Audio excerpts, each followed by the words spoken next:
આવતીકાલનો રાજકોટના સ્ટેડિયમમાં જો ભારત અને ન્યુઝીલેન્ડ વચ્ચેનો મેચ છે એના માટે પોલીસની બંદોબસ્તની વ્યવસ્થા કરવામાં આવી છે. પાર્કિંગ માટે 7 જગ્યા જો સરકારી જગ્યા હતી એ ગ્રામ પંચાયત સાથે મળીને શોધવામાં આવી અને પ્લેન કરાવવામાં આવી છે અને પંચાયત દ્વારા મેનેજ્ડ પાર્કિંગની વ્યવસ્થા રહેશે. આ તમામ સાથોસાથ પાર્કિંગની કુલ કેપેસિટી 5,000 જેટલા 4 વ્હીલર અને 5,000થી વધારે 2 વ્હીલરની છે. તો સફિશિયન્ટ પાર્કિંગ છે. પાર્કિંગ જવાનો જો રોડ છે ઓ પણ પ્લેન કરીને એકદમ સારો કરવામાં આવ્યો છે.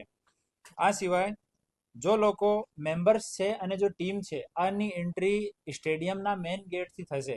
બાકી જો લોકો છે જેટલા પણ દર્શક છે એ લોકો શિવશક્તિ હોટલથી રાજકોટથી આપણે જામનગર બાજુ જવાનો હોય તો શિવશક્તિ હોટલથી યુટર્ન લઈને અને પછી પાર્કિંગમાં આ લોકોને વ્હીકલ ખડો કરીને સ્ટેડિયમમાં જવાનો રહેશે. રાજકોટથી જો જામનગર જવાવાળો રોડ છે આમાં પડદરીથી લઈને રાજકોટ સુધીમાં ભારે વાહનોની અવર જવર કાલે પ્રતિબંધિત રહેશે અને જામનગર બાજુથી જો ભારે વાહનો રાજકોટ આવવાના છે એને પડદરીથી ડાયવર્ટ કરવામાં આવ્યા છે. સુરક્ષા વ્યવસ્થામાં 700 જેટલા પોલીસ કર્મચારી, 400 જેટલા હોમગાર્ડ, જીઆરડી અને ટીઆરબીની વ્યવસ્થા કરવામાં આવી છે. 100થી વધારે બોડીવોર્ન કેમેરા ડિપ્લોય કરવામાં આવ્યા છે. સ્ટેડિયમ માટે નો ડ્રોન ફ્લાય ઝોનનો જાહેરનામો ઓલરેડી અસ્તિત્વમાં છે. સ્ટેડિયમ ઉપર એન્ટી ડ્રોન સિસ્ટમ પણ લગાવવામાં આવ્યો છે.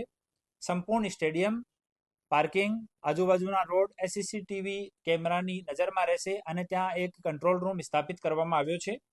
સ્ટેડિયમના ગેટ ઉપર પોલીસ સહાયતા કેન્દ્ર બનાવવામાં આવ્યો છે અને રોડ ઉપર અને પાર્કિંગમાં 3-4 જગ્યાએ પબ્લિક એડ્રેસ સિસ્ટમની વ્યવસ્થા પણ કરવામાં આવી છે.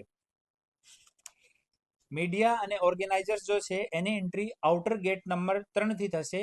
તો મીડિયાના જો કેમેરા છે, બીજા ઇક્વિપમેન્ટ છે એના માટે ત્યાં બેગ સ્કેનર પણ રહેશે. તો તમામ મીડિયાના મિત્રોથી નિવેદન છે કે ગેટ નંબર 3 ઉપર આપ લોકો રિપોર્ટ કરો. ગેટ નંબર 3થી સામે જ આપ લોકો માટે પાર્કિંગની વ્યવસ્થા રહેશે. ઈસ્ટ સ્ટેન્ડ અને વેસ્ટ સ્ટેન્ડના જે દર્શકો છે એ લોકો આઉટર ગેટ નંબર 4થી એન્ટ્રી કરશે અને ત્યાં જ સામે પાર્કિંગ નંબર 3, 4 અને પાર્કિંગ નંબર 2 એ બહુ મોટા પાર્કિંગ છે એ ગેટ નંબર 4ની સામે જ છે. સ્ટેડિયમની અંદર જો પ્રતિબંધિત સામાન છે, એક્સપ્લોઝિવ અને જ્વલનશીલ પદાર્થ, આની એન્ટ્રી પ્રતિબંધિત રહેશે. અને અમારી ડિકોય ટીમ 5 જેટલી ડિકોય ટીમ રાખી છે કે કોઈ જેબ કતરા હોય, મોબાઈલ ચોરાવાળા લોકો હોય એના માટે ત્યાં અમારી 4-5 જેટલી ડિકોય ટીમ પણ ત્યાં ડિપ્લોયડ રહેશે. આ સિવાય રાજકોટથી લઈને પડદરી સુધીના રોડ ઉપર પાર્કિંગ પૂર્ણતયા પ્રતિબંધિત છે. ત્યાં ટોઈંગ ક્રેન ફરતી રહેશે. તો જે કોઈ રોડ ઉપર પાર્ક કરશે તો પછી ગાડી ટોય કરીને બીજી જગ્યા અને ગાડીને ત્યાંથી મૂકવામાં આવશે. તો તમામ લોકોથી રિક્વેસ્ટ છે કે આ મેચ માટે વ્યવસ્થિત પાર્કિંગની વ્યવસ્થા કરવામાં આવી છે અને પાર્કિંગનું મેનેજમેન્ટ પણ સરકાર આપણે ગ્રામ પંચાયત તરફથી કરવામાં આવે છે. તો ત્યાં સારી વ્યવસ્થા થાય, ત્યાં વ્યવસ્થિત જગ્યા જ પાર્ક કરવામાં આવે. હોટલવાળા જેટલા લોકો છે, કોઈ હોટલવાળો કે કોઈ બીજો નીજી જગ્યાવાળો અનધિકૃત રીતે રોડ ને અડચણરૂપ થાય એવી પાર્કિંગ કરાશે તો એના વિરુદ્ધમાં કડક પગલાં લેવામાં આવશે. અને દર્શક લોકો જે છે 3 કલાક પહેલા એન્ટ્રી ચાલુ કરવામાં આવશે. તો સમયસર 1:30 વાગ્યા મેચ શરૂ થશે. તો 11 વાગ્યાની આજુબાજુથી પહેલા તમે લોકો તમારું સ્થાન લો તો ટ્રાફિક વ્યવસ્થા માટે અને આપના માટે પણ સારો રહેશે. અને કોઈ પણ ત્યાં અડચણરૂપ હોય તો સ્ટેડિયમના મેઇન ગેટ ઉપર પોલીસ સહાયતા કેન્દ્ર છે. ત્યાં કોઈ ખોયા પાયા હોય, કોઈ મિસિંગ આર્ટિકલ્સ હોય એની તમામની રિપોર્ટની વ્યવસ્થા પણ ત્યાં રહેશે.